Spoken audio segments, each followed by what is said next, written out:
வஸ்ஸலாத்து வஸ்ஸலாமு அலா ஃபாத்திமில் அன்பியாஇ வல் முர்ஸலீன். அன்பிற்குரிய சகோதர சகோதரிகளே, கடந்த 2-3 நாட்களாக கோவையில் நடைபெற்ற பீஃப் பிரியாணி விவகாரம் தமிழகம் முழுவதிலும் பரபரப்பாக விவாதத்திற்குள்ளாகி இருக்கிறதை நீங்கள் அனைவரும் அறிவீர்கள்.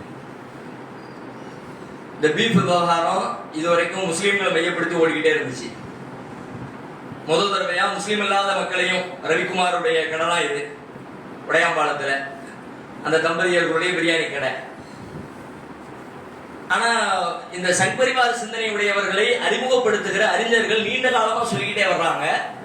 முஸ்லீம் அல்லாத மக்களுக்கு சொல்றாங்க, முஸ்லீம்களை எதிர்க்கிறாங்க, முஸ்லீம்களை அடிக்கிறாங்க, முஸ்லீம்களுடைய உரிமைகளை படிக்கிறாங்க, முஸ்லீம்களுக்கு எதிராக நிக்கிறாங்கன்னு நீங்க வேடிக்கை பார்க்காதீங்க.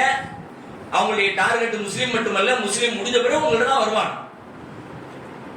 இந்தியாவில் இருக்கிற இடைநிலை சாதிகள், கடைநிலை சாதிகள் எல்லாருமே அவங்களுடைய பட்டியலில் தான் இருக்கிறீங்க.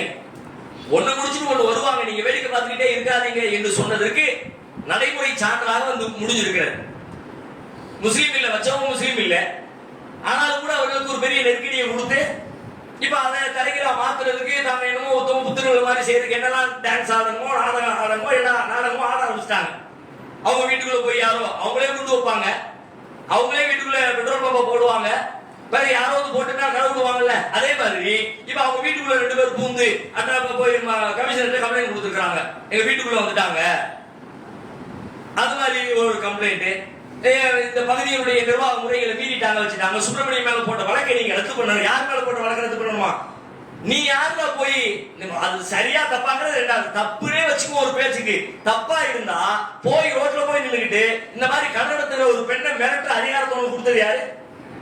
அதுக்கான ரைட்ஸ் இல்லையா? அதுக்கான முறைகள் இல்லையா? அதுக்கான காவல்துறை சட்ட அதிகாரம் வரம்பு எதுவுமே இல்லையா? அப்ப நீ நினைச்சதுதான் சட்டமா நடக்கணும், நீ நினைச்சு விரும்பி ஆட்டம் போட்டுக்கிட்டு இருக்கிறியா?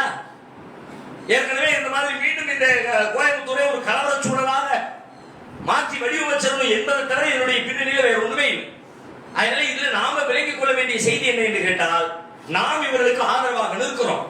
முஸ்லிம்கள் பாதிக்கப்பட்டால் மட்டுமல்ல, அநியாயத்திற்கு யார் பாதிக்கப்பட்டாலும், ஏன் சங்பரிவார கூட்டத்தில் இருக்கிறவன் பாதிக்கப்பட்டால் கூட அவனுக்கும் ஆதரவாக ஒரு இஸ்லாமியன் குரல் கொடுப்பான் என்கிற அடிப்படையில் இங்கே பாதிக்கப்பட்ட அந்த குடும்பத்திற்கு நாம் நம்முடைய ஆதரவை தெரிவிக்கிறோம்.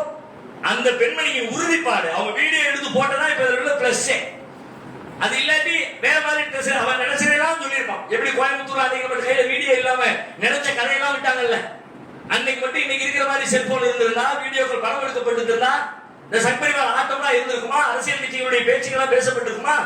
எல்லாத்தையும் ஆதாரத்தோடு நிரூபிச்சிருப்போம்ல. எவன் துப்பாக்கியால சுட்டா, எத்தனை முஸ்லிம்கள் பாதிக்கப்பட்டாங்க, எத்தனை பேருக்கு ஆஸ்பத்திரியில தூக்கி கொண்டு மருத்துவ சேவைக்காண்டி போகிற பொழுது மருத்துவர்கள் மருத்துவமாக முடியாது வெளியே அனுப்பினா துடிக்க துடிக்க இந்த சமுதாயம், முஸ்லிம் சமுதாயம் கொல்லப்பட்டு 19 வாலிபர்களுடைய உயிர் பறிக்கப்பட்டிருந்த ஆதாரத்தோடு நிரூபிச்சிருப்போம்ல.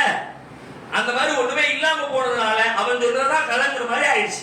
ஆனால் இன்றைக்கு அந்த கதை முறியடிக்கப்படுவதற்கான வாய்ப்பு உண்டாகி அந்த பெண்மணி வீரத்தோடு அவர் எதிர்கொண்டிருக்கிறார்.